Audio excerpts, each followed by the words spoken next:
Hey guys, CJ here, and welcome to Movie Reviews. Today I'll be reviewing WrestleMania 30. This is the first time I'll be reviewing a pay-per-view, but it's not going to be the last time. So yes, last night was WrestleMania's 30th anniversary at the Mercedes-Benz Superdome in New Orleans. David actually went there. If you don't know who David is, he is a recurring character in my shows.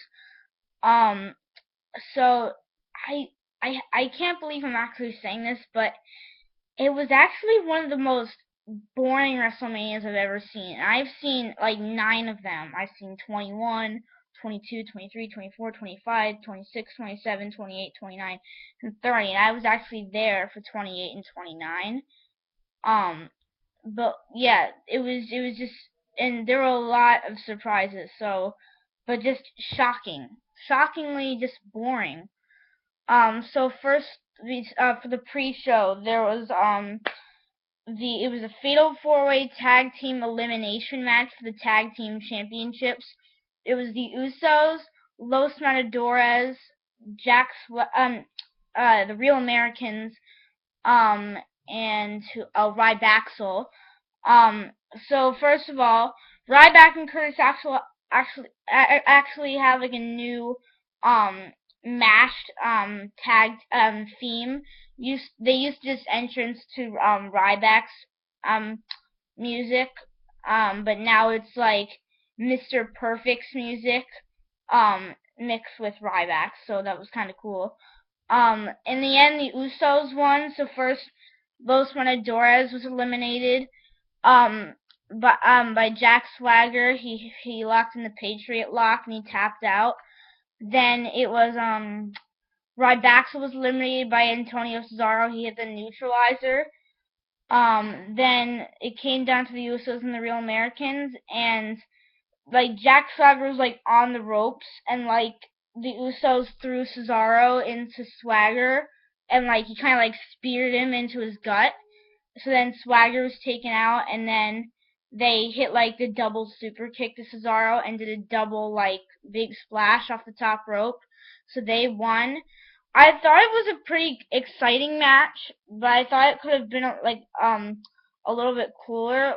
Um, but yeah, and I think it might have been the longest pre-show match ever. It was about like 16 minutes.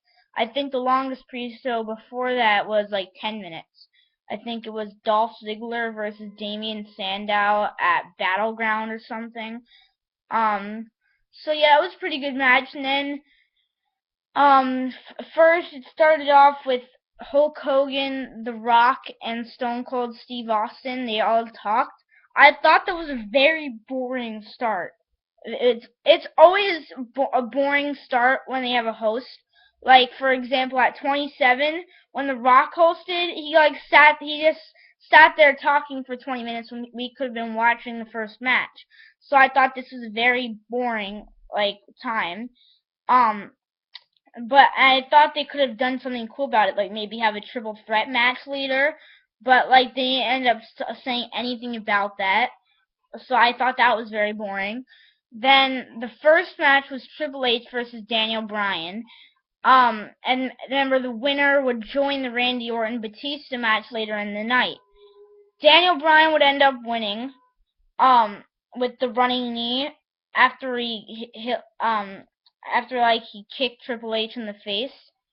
Um, and then after that, Triple H would attack Daniel Bryan's injured arm. Um, but that was actually a pretty cool match, but it could have been a little bit better, I thought. Then, what was the second match? Oh yeah, it was the Shield versus Kane and the New Age Outlaws. I really thought this match would be great, but it ended up lasting for 2 minutes and 57 seconds. The Shield ended up winning, which is awesome. I love the Shield. But really the only thing cool about this match was the Shield's entrance, because they wore like these half face masks that like looked like they had skulls. Um, but that was really the only thing I liked. It was a sucking match, but I thought it would be great.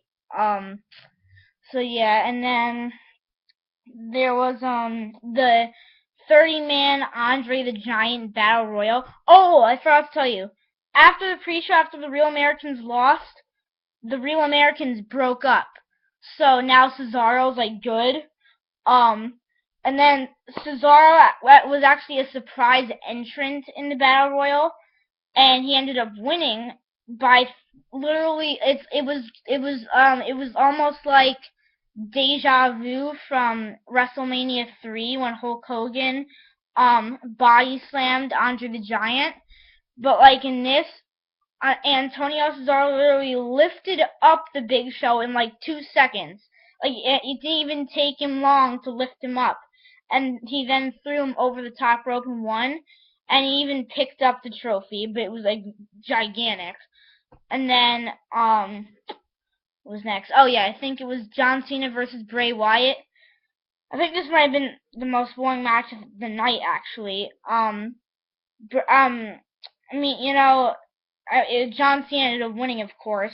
It was back and forth. Like we all knew Cena would end up winning. Like they always let him win, but at some points it kind of seemed like Bray Wyatt could have won. Like at the end, he almost hit the Sister Abigail's kiss, and then Cena countered and hit the Attitude Adjustment. But yeah, it wasn't a very good match. It was actually kind of boring. Um, and then what was next? Oh yeah, it was Undertaker versus Brock Lesnar. You'll never believe what I'm about to say if you did not watch WrestleMania last night. The streak was broken. Brock Lesnar beat The Undertaker, and it's now 21-1. It was really surprising. You should have seen it after the match. Instagram and Twitter were like stormed with pictures, and it was insane. So it was actually a great match. It was a great match. Lesnar hit the F5 twice, and Undertaker kicked out. But then after a third F5, this Undertaker couldn't kick out. I thought it was very surprising. You should have seen the looks on people's faces in the audience. It was insane. I never thought I'd be saying that the streak was broken. Not in 4 years of watching WWE, I'd ever think that. Since WrestleMania 26, when he beat Shawn Michaels, that was the first WrestleMania I watched. I never thought that the streak would ever be broken. But it was insane, and what does this really mean for The Undertaker? So, yeah, like, we can't even, like, predict anything. That he might be leaving or something, but if he was leaving, it would be better for him to leave with a cool streak, like a stable number like 20. So yeah, that was a really great match. Then it was the 14 Vicky Guerrero Divas Invitational match for the Divas Championship. This is surprising too. AJ actually won again by making Naomi tap out to the Black Widow submission. It was a sucky match, and even Josh Matthews and the pre-show panel even said we're guaranteed to see a new Divas champion tonight because AJ had to defend against like 13 other people, so we knew we'd see someone new. We'd see the title change hands, and AJ is actually the longest reigning Divas champion in history because the Divas Championship hasn't been around for very long. So it was very surprising. Naomi held in for a little bit and then she tapped out, so I thought maybe she'd get out of it or someone would break it up. It was just very surprising though. And then the main event, Daniel Bryan versus Randy Orton versus Batista for the WWE World Heavyweight Championship. I thought the entrances were very boring. Randy Orton had the people who sing a song perform while he entrance. That was like I don't really like his song. And then Batista doesn't do his normal like machine gun fireworks thing where like he does that. I was surprised about that. But it actually was a pretty good match. Daniel Bryan would end up winning to win the WWE World Heavyweight Championship, which I'm very psyched about. Yes, yes, yes, I love Daniel Bryan. But it was a great match. So first, Triple H and Stephanie McMahon came out to try to stop Daniel Bryan from winning.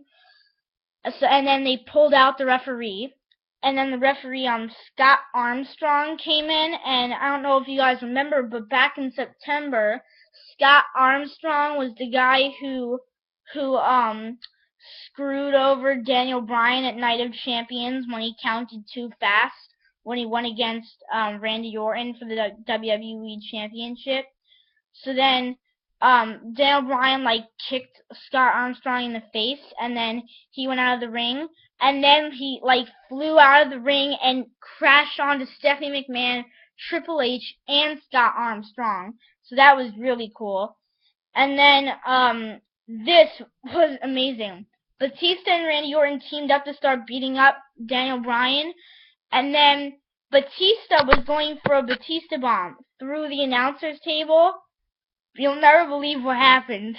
Randy Orton was standing on the steel steps waiting for him to do it, and then when he threw Daniel Bryan down just at the right time, Randy Orton jumped and hit a backwards RKO to Daniel Bryan through the announcer's table. And we thought it was the end of we thought it was the end of Daniel Bryan, because then he got taken out on a stretcher, but then he kicked off and got out, and then Daniel Bryan hit the running knee to Randy Orton, but then Batista threw Daniel Bryan out of the ring. Batista hit a Batista bomb to Randy Orton, and then Daniel Bryan hit the running knee to Batista and then made him tap out to the Yes Lock and won. And there was confetti everywhere and fireworks. So I can't believe I'm saying this right now, but I think this might be the lowest score I'm ever going to give. I think I'm going to have to give WrestleMania 30 a 5 out of 10 stars. It was really boring. But yeah, you can watch the encore on the WWE Network, and that's where I watched it. I think they're having one today. It's only $9.99 a month if you don't have it yet. With a